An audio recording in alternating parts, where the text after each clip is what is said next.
Demək, buraxılış suallarının izahına davam edirik. Burada variant fərqi var suallarda. Ona görə hərə öz variantına uyğunlaşdırmağa çalışsın. Biz işləyən D variantıdır. Suallarda ola bilsin ki, yüngül səhvlər eləyə bilərəm. Əgər səhv nəsə eləsəm, şərh bölməsində qeyd edəcəm. Çünki birbaşa baxıb sualları yazıram, izah eləmədən. Yəni, tez-tez baxıram, belə deyək. Mətni indi oxudum. Baxaq suallarda nə istəyir bizdən. Mətndə nöqtələrin yerinə hansı ifadə artırılsa məzmuna və Eyvazın xarakterinə uyğun olar? Deməli, sual nə idi? Sultanım, siz digər sərkərdələrə tapşırıq verər-verməz neynədim? Sərkərdədən şikayətləndi? Yox. Nə ilə maraqlanacağını təxmin etdim. Bəli, budur cavab. Elə bu olacaq. Marağım örtbasdır olmaz. İşə yaramayacaqdır. Biraz məntiqsiz olar. Sizin işinizi yox. Deməli, cavab oldu. Nə ilə maraqlanacağını təxmin etdim. Üzərində rəqəm yazılmış ifadələrlə bağlı doğru fikirlər müəyyən edin. Baxaq. Birinci burada yaxında olandan baxaq. Üzünü çevirib. Sərkərdələrə üzünü çevirib, yəni çönüb deyək. 5 nədir burada? Üz döndərmək yox. Üz döndərmək kimləsə vaz keçmək. Deməli, 5 o, hə. Burada da olmaz deyir. Deməli, 5 doğrudur. 5 doğrudursa, ya bu B-dir, ya da D-dir. 2, 5 mi, 4, 5 mi? Baxaq elə 4 nədir? Ağzı açıla qalmış, yəni heyrət olar. Baxaq 4-də nədir? Heyrətlənmə. Elə cavab buymuş, 4, 5. Digərlərinə baxmıram, elə birbaşa bunu deyirik. Sonra, baxaq. Deməli, 39-da mətndəki problem nə idi? Mətndə problem bundan narazı idilər də. Sərkərdənin narazılığı idi. Cəmaət narazı idi bundan. Həlli yoluna səbəb olur. Səbəb olan şey bir bacarığı idi. Bir də Sultan sərkərdələrinə tapşırıq verir və həllinə elə səbəb bu olur. 2, 4, 5-dir cavabımız. Bəli, var. Birinci isə Eruzazın heç bir davranışı yox idi. Sadəcə maaş məsələsi var idi.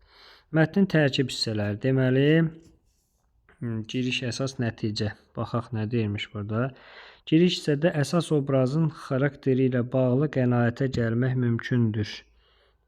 Deməli, dərrakəli dürüst. Məncə səhv olmaz bu. Sonluqda mətndən çıxan nəticəni ifadə edən deyim verilib. Baxaq sonda nə verilib? Sonda elə bir şey yoxdur axı. Deyim yoxdur burada. Deməli, Sultan Mahmudun ədalətsiz olduğu nəticə hissədə bilinir. Ədalət deyil və ədalətsiz yoxdur. Tərkib hissələrin ardıcıllığı pozulub. Məncə pozulmayıb. Sultanın Eyvaza münasibəti yalnız əsas və nəticədə yox. Girişdə var elə münasibəti. Elə ən birincidə deyir. Deməli, cavabımız olacaq.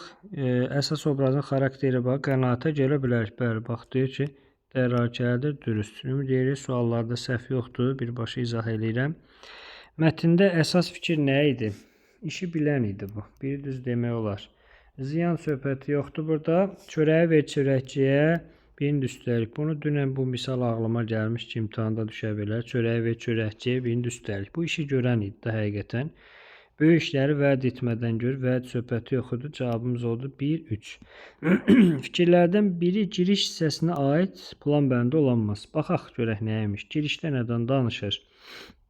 Sultan Məhmudun bir sərkərdəsi var idi, yaxşı idi, xətrini də çox istəyirdi. Baxaq. Deməli, üstün tuturdu.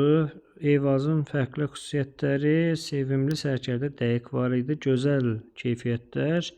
Eyvaza pul ödəyirdi. Unutdum, bax, oxuduğum şeyi. Bir dəqiqə. Dərrakəli dürüst sərkərdəsi var idi. Xətrini çox istəyir. Bütün hamıdan da artıq pul ödəyirdi. Başqa sərkələrdən üstün imiş. Bəli, çünki ödəyirdi axı ona artıq pul.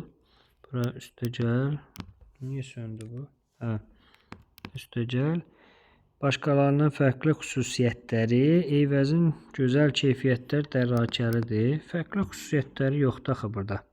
Sadəcə deyir ki, xüsusiyyətləri sonda açılır. Düşünürəm ki, burada cavab olacaq B variantı. Bir daha da baxım. Haqq ödəməyi var idi. Sərkərdələrdən üstün tuturdu. Üstün tuturdum burada. Artıq ödəyirdi, deməli üstün tutur. Bəli. sevimli idi. Bu doğrudur.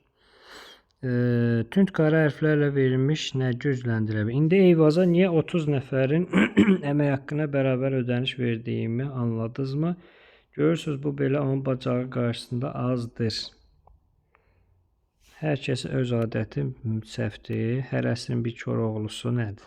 Heç məncə hər şeyin təzəsi bu heç düz gəlməz. Hər kəs öz əməlinin meyvəsini dərər. Hə, yəni da indi gördünüzmü deyir ona.